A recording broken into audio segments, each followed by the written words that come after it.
और देर रात दिल्ली के जाफराबाद में डबल मर्डर से सनसनी फैल गई। 2 सगे भाइयों की मौत के बाद अब पुलिस की टीम जांच में जुटी है। देर रात ताबड़तोड़ फायरिंग से दिल्ली के जाफराबाद का ये इलाका दहल गया। वारदात रात करीब 2 बजे की है, जब अचानक 2 भाइयों पर फायरिंग शुरू हो गई। गोली लगने से एक भाई फजील की मौके पर ही मौत हो गई, जबकि दूसरे भाई नदीम ने अस्पताल पहुंचने पर दम तोड़ दिया। दोनों भाइयों पर कई राउंड फायर किया गया था। सूचना मिलने पर पुलिस के आला अधिकारी घटनास्थल पर पहुंचे। फॉरेंसिक टीम ने घटनास्थल से सबूत जुटाए। पुलिस की शुरुआती जांच में आपसी रंजिश को इस हत्याकांड की वजह माना गया है। जिन हमलावरों ने वारदात को अंजाम दिया वो मृतकों के रिश्तेदार ही थे। ये दोनों मेरे छोटे भाई। अभी जो मारने में था असद का पूरा हाथ था, असद ही था यहाँ पे मौके पे। अच्छा, वैसे भाई झगड़ा किस बात को लेकर हुआ था? कुछ झगड़ा किसी बात को लेकर नहीं था। पहले वो भाई के साथ ही रहता था, छोटे वाले नदीम की गाड़ी वही चलाता था पहले। नदीम जो है वो 85% डिसेबल है, वो चल नहीं पाता। डबल मर्डर से इलाके के लोग खौफजदा हैं। पुलिस जल्द ही हमलावरों की गिरफ्तारी का दावा कर रही है। और जाफराबाद में डबल मर्डर से लोग डरे हुए हैं। देखिए TV9 संवाददाता शालिनी वाजपेयी की ये ग्राउंड रिपोर्ट।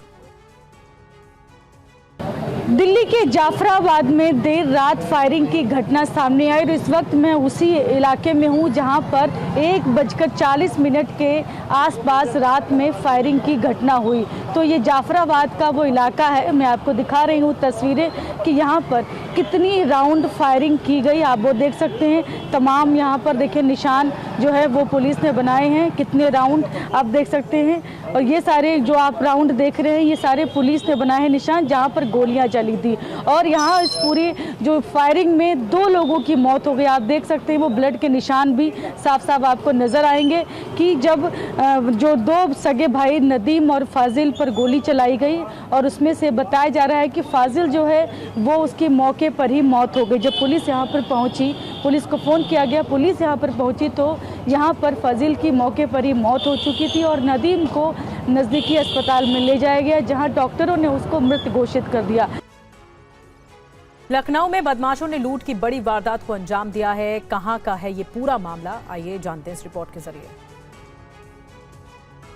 ये बुरा सर खड़ा है। हाँ भैया, ये बुरा है। बदमाश आए थे 600 लूट ले गए। ये बुरा सब चोरी करके लेके गए हैं।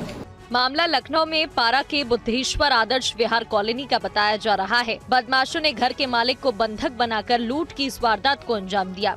बदमाशों की संख्या 6 बताई जा रही है। कहा जा रहा है कि बदमाश कुंडी तोड़कर घर के अंदर दाखिल हुए थे। वारदात के समय घर के अंदर पीड़ित पिंटू शर्मा अकेले ही मौजूद थे, जिनके साथ पहले मारपीट की गई।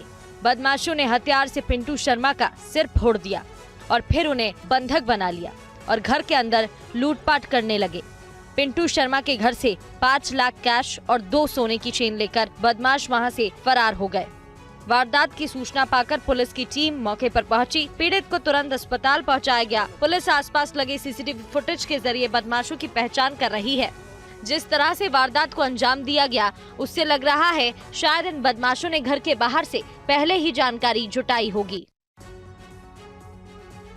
और अब बात करते हैं एमपी की। मध्य प्रदेश का एक वायरल वीडियो जिसमें एक युवक की पिटाई की जा रही है। मामला क्या है इस रिपोर्ट में देखिए।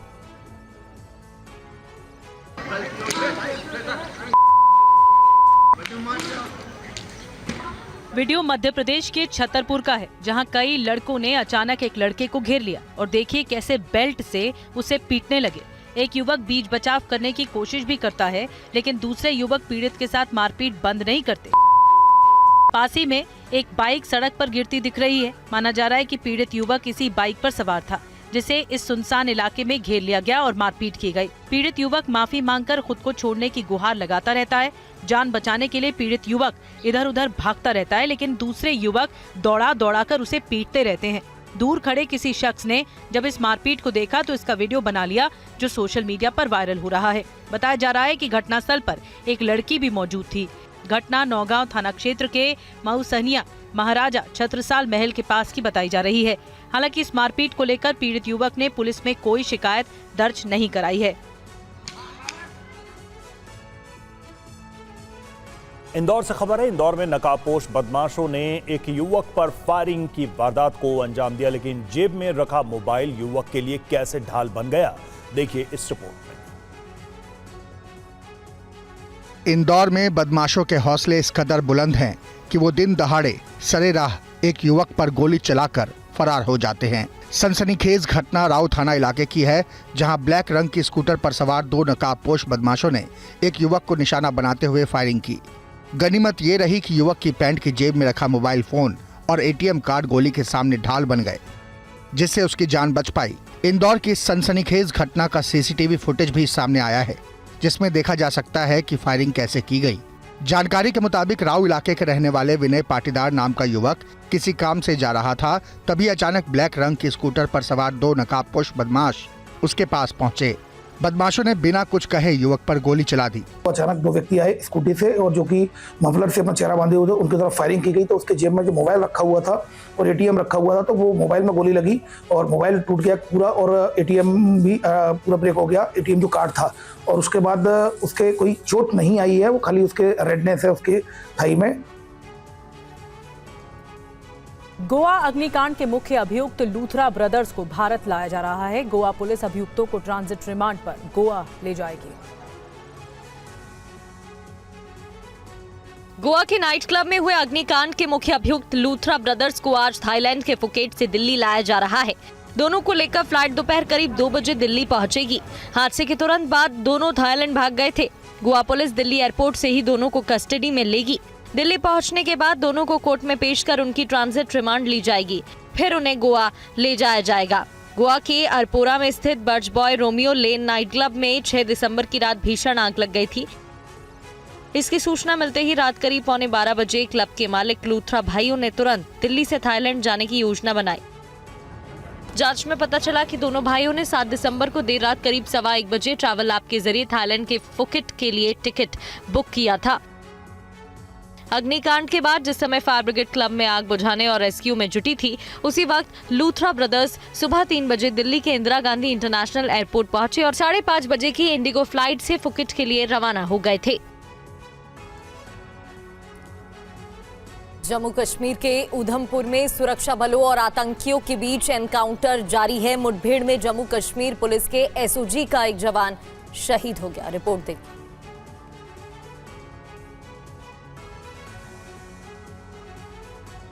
उधमपुर के मजालता इलाके में सोहन गांव के पास लगातार दूसरे दिन आतंकियों और सुरक्षा बलों के बीच मुठभेड़ जारी है। माना जा रहा है कि इस दौरान आतंकियों को भी नुकसान पहुंचा है। पूरे इलाके को कड़े सुरक्षा घेरे में रखा गया है।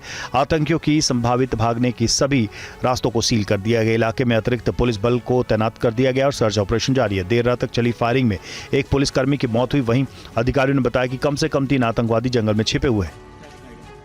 पुलिस और सुरक्षा बलों की ज्वाइंट टीम ने आतंकियों को चारों तरफ से घेर रखा है। भारतीय सेना और स्थानीय पुलिस बल इस ऑपरेशन में सक्रिय रूप से शामिल है ताकि आतंकियों को बेअसर किया जा सके। पुलिस के मुताबिक मजालता के सोवान मार्ता क्षेत्र के जंगल में सुरक्षा बलों को आतंकी होने के इनपुट मिले थे।